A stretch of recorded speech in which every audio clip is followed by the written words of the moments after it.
Halo Sobat Komputer Learning, kembali lagi bersama pembahasan terkait dengan soal-soal LPDP. Kali ini kita akan bahas subtes pemecahan masalah untuk TBS LPDP dari Komputer Learning. Untuk soal nomor 1, ini adalah teks yang akan kita gunakan untuk menyelesaikan soal nomor 1. Nah, untuk pemecahan masalah ini memang teksnya itu kebanyakan panjang-panjang ya teman-teman ya. Jadi kita akan fokus dulu kepada pertanyaannya. Oke, pertanyaan nomor 1, berdasarkan paragraf 1, jika wajib pajak tidak membayar pajak, simpulan yang benar adalah, jadi kita fokus ke nomor 1. Di sininya ada kata kunci wajib pajak tidak membayar pajak. Kita baca paragrafnya. Pajak merupakan pungutan wajib yang dibebankan kepada masyarakat sesuai dengan kemampuan ekonomi. Pajak juga merupakan peralihan kekayaan dari sektor rakyat ke pemerintah untuk membiayai pengeluaran negara. Pajak menekankan pada unsur pemaksaan dalam pemungutannya. Wajib pajak akan dipaksa membayar pajak dan dikenai sanksi bila tidak melakukannya. Jadi di sini ada kata yang serupa ya, jadi wajib pajak dipaksa membayarnya, lalu dikenai sanksi jika tidak melakukan pembayaran pajak. Kita lihat opsinya. Wajib pajak dipaksa membayar pajak tetapi tidak akan dikenai sanksi, salah ya. Wajib pajak dipaksa membayar dan dikenai sanksi. Oke, wajib pajak dipaksa membayar atau dikenai sanksi. Wajib pajak tidak dipaksa membayar dan tidak dikenai sanksi. Wajib pajak dipaksa membayar karena sudah dikenai sanksi. Oke, salah ya. Oke, jadi yang benar itu adalah jika tidak membayar pajak, maka karena dipaksa membayar ya tadi ya, maka kalau tidak akan dikenai sanksi. Maka jawaban yang tepat adalah yang B. Next, kita baca dulu soalnya terlebih dahulu. Berdasarkan paragraf 2, simpulan yang paling benar adalah, ini paragraf 2, potongannya sudah disediakan.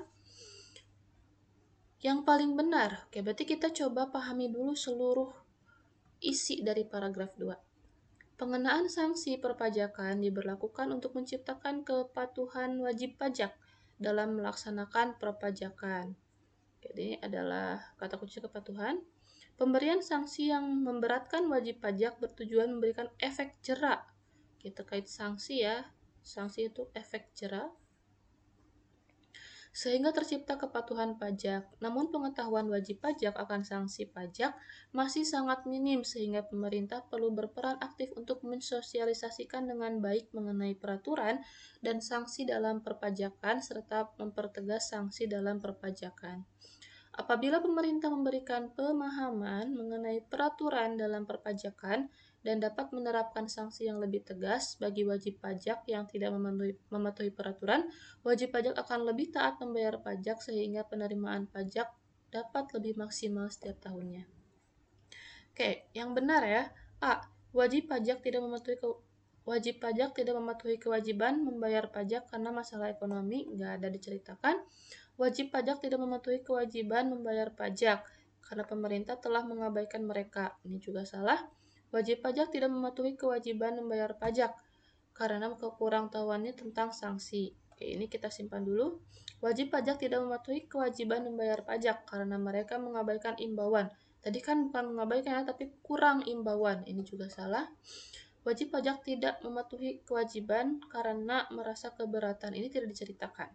Tadi yang diceritakan adalah minimnya pengetahuan ya, minim. Oke, minimnya pengetahuan.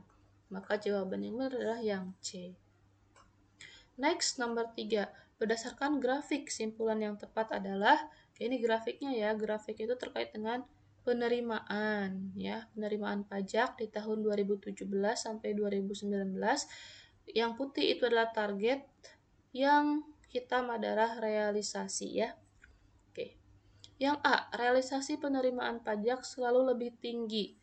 Realisasi selalu lebih tinggi tidak ya, karena yang 2017 dia lebih rendah. Realisasi penerimaan pajak tahun 2018 sesuai dengan yang ditargetkan. Oke, ini bisa jadi. Realisasi penerimaan pajak tahun 2017 sampai 2019 berbanding terbalik dengan yang ditargetkan. Ini salah. Realisasi penerimaan pajak tahun 2019 tidak melebihi yang ditargetkan. Ini juga salah. Realisasi dan target penerimaan pajak dari tahun 2017 sampai 2019 selalu meningkat. Oke, ini benar ya. Jadi tadi kalau yang B, dia tidak komprehensif, hanya menunjuk pada salah satu tahun.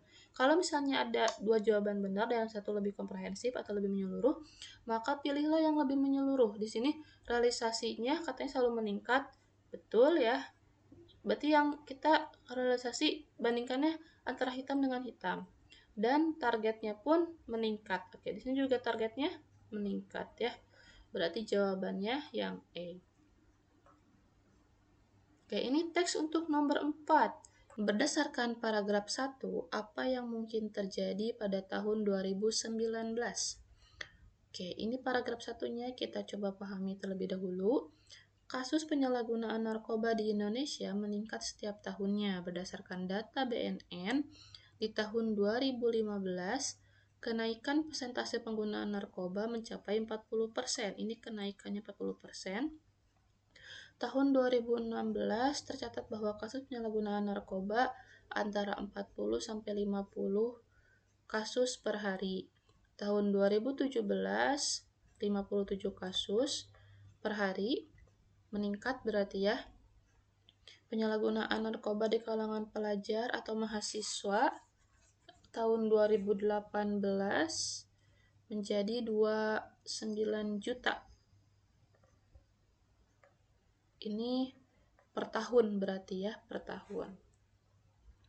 Oke, berdasarkan paragraf 1 yang mungkin terjadi tahun 2019. Oke, kita memprediksi ya. Oke, kita punya data bahwa selalu terjadi kenaikan ya. Ini juga terlihat di tahun 2016, 17 dan 18 pun terjadi kenaikan. Dan yang terpapar itu adalah yang paling sering terpapar adalah pelajar dan mahasiswa. Oke, kita lihat yang A. Kasus penyalahgunaan narkoba mencapai lebih dari 40% dari jumlah penduduk. 40% itu bukan dari jumlah penduduk, tapi kenaikannya gitu ya. Jadi yang A itu salah. Pelajar dan mahasiswa menjadi penyumbang terbanyak pada kasus penyalahgunaan narkoba. Kita simpan dulu, ini mungkin benar. Kasus penyalahgunaan narkoba di Indonesia akan didominasi bukan akan ya, tapi memang didominasi gitu kan ya. Oke, ini salah. Jumlah kasus penyalahgunaan narkoba di kalangan mahasiswa dan pelajar akan meningkat lebih dari 57 kasus per hari. Oke, ini mungkin benar. Kalangan mahasiswa dan pelajar akan sama dengan tahun sebelumnya. Oke, sama dengan tahun sebelumnya salah ya, karena terus meningkat. Oke, kita bandingkan jawaban B dan D. Jawaban B, pelajar dan mahasiswa menjadi penyumbang terbanyak pada kasus penyalahgunaan narkoba. Ini yang mungkin terjadi ya. Oke, sebenarnya kalau ini ya sudah terjadi gitu. Di tahun-tahun sebelumnya pun memang pelajar dan mahasiswa itu adalah penyumbang terbanyak. Bandingkan dengan D. Di sini bukan hanya membicarakan terkait dengan pelajar dan mahasiswa, tetapi juga membicarakan terkait dengan peningkatannya. Nah, di sini kan tahun 2015 tuh dia 2017 ya, 57 kasus per hari. Gitu ya. Berarti di tahun 2019 itu akan lebih dari 57 kasus per hari. Kenapa? Karena berdasarkan prediksi yang terus meningkat setiap tahunnya di kalangan mahasiswa dan pelajar. Maka jawaban yang tepat adalah jawaban yang D. Next number berapa ini? Ini nomor 4, nomor 5 ya. Nomor 5. Oke. Di sini paragrafnya paragraf 2. Ini potongannya. Simpulan yang benar adalah, berarti kita baca lagi. Maraknya penyalahgunaan narkoba di kalangan mahasiswa terjadi karena beberapa penyebab. Terkait dengan penyebabnya ya. Seperti hubungan pertemanan, keluarga, teknologi, dan pendapatan yang menggiurkan.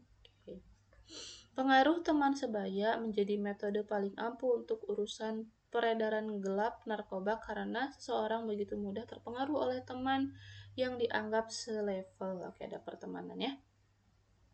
Penyalahgunaan narkoba akibat faktor keluarga dapat disebabkan ketidakharmonisan, pola hidup orang tua yang tidak baik, dan adanya keluarga yang menggunakan narkoba.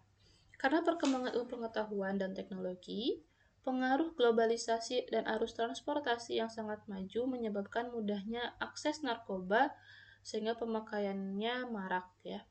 Faktor maraknya penyalahgunaan narkoba lainnya yaitu karena mendengarkan mereka yang mudah mendapatkan uang. Oke, kesimpulan yang benar. Yang A, pengaruh teman merupakan faktor yang paling utama dalam penyalahgunaan narkoba di kalangan mahasiswa. Kita keep dulu. Maraknya penyalahgunaan narkoba di kalangan mahasiswa disebabkan tingkat keperluan hidup mahasiswa tinggi. Oh, ini salah, tidak dijelaskan.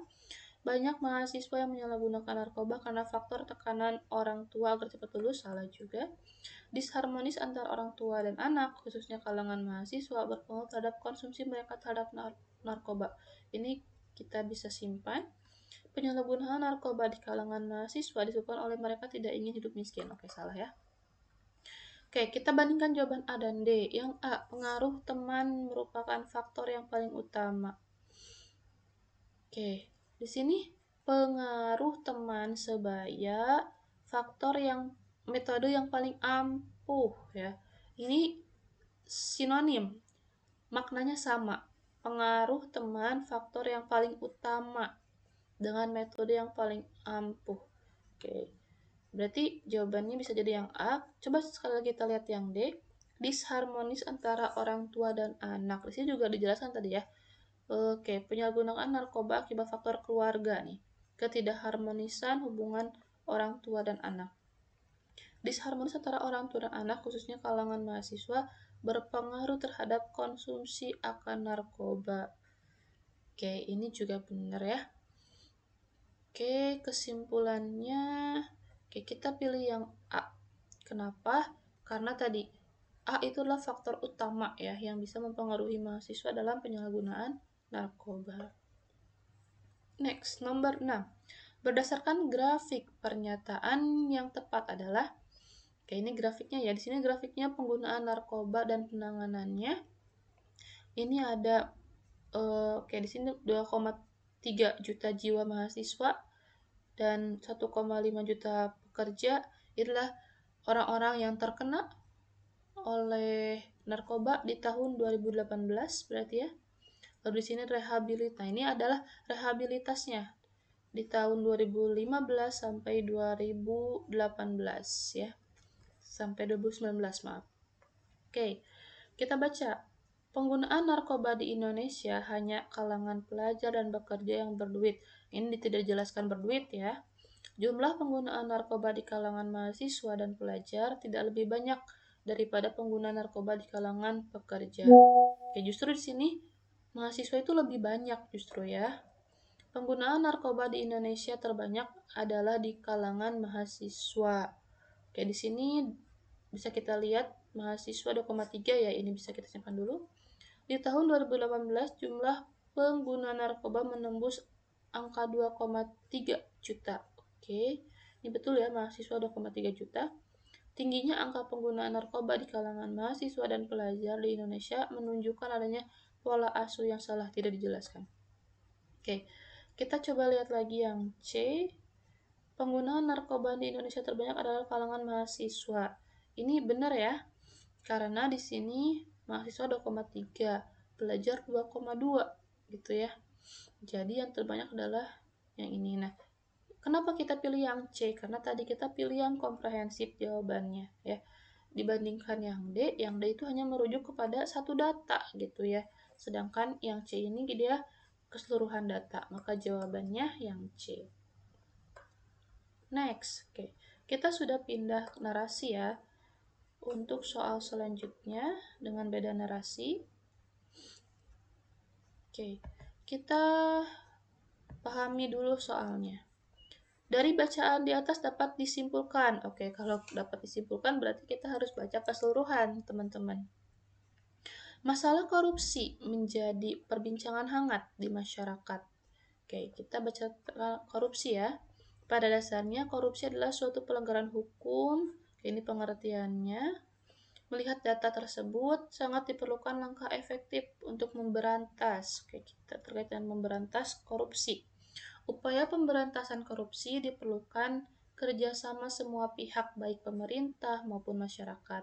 Institusi yang diberi kewenangan untuk memberantas korupsi antara lain KPK, kepolisian, lalu kejaksaan, dan lain sebagainya.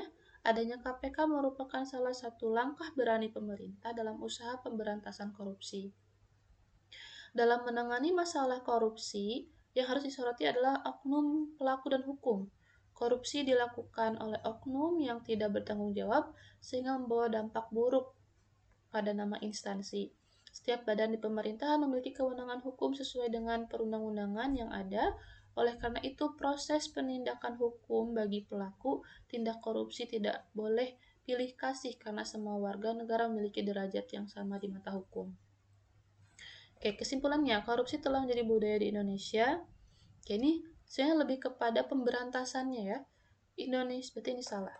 Indonesia menempati peringkat ke-100, tidak ada keterangan. Nah, ini ada keterangan, cuman bukan ini yang menjadi intinya. Diperlukan langkah hukum yang tegas untuk mengatasi masalah korupsi yang sudah membudaya. Oke, ini kita tandai dulu. Hukum di Indonesia masih pilih kasih. Ini juga bukan jadi intinya. Proses penindakan hukum untuk pelaku korupsi harus tegas dan tidak boleh pilih kasih.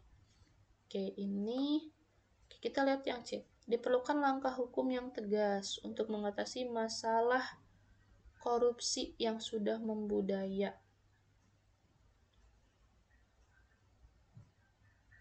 E dan C ini mirip ya. Yang E, proses penindakan hukum untuk pelaku korupsi harus tegas dan tidak boleh pilih kasih. Oke, ini terkait dengan penanganannya ya. Dan yang C juga, diperlukan langkah hukum yang tegas untuk mengatasi masalah korupsi yang membudaya. Oke, di sini ada kata-kata membudaya juga ya teman-teman ya. Oke, ini sama-sama terkait dengan penanganan korupsi yang tegas gitu. Dan kalau misalnya yang E itu dia harus punya kacamata yang sama di mata hukum ya. Oke. Kemungkinan besar jawabannya bisa jadi yang E ya. Karena bukan hanya tegas tapi juga punya kacamata yang sama di mata hukum atau kesamaan derajat di mata hukum ya. Oke, jadi jawabannya yang E. Oke, next. Sini masih masalah korupsi. Pernyataan yang tidak sesuai. Oke, tadi udah baca semua ya.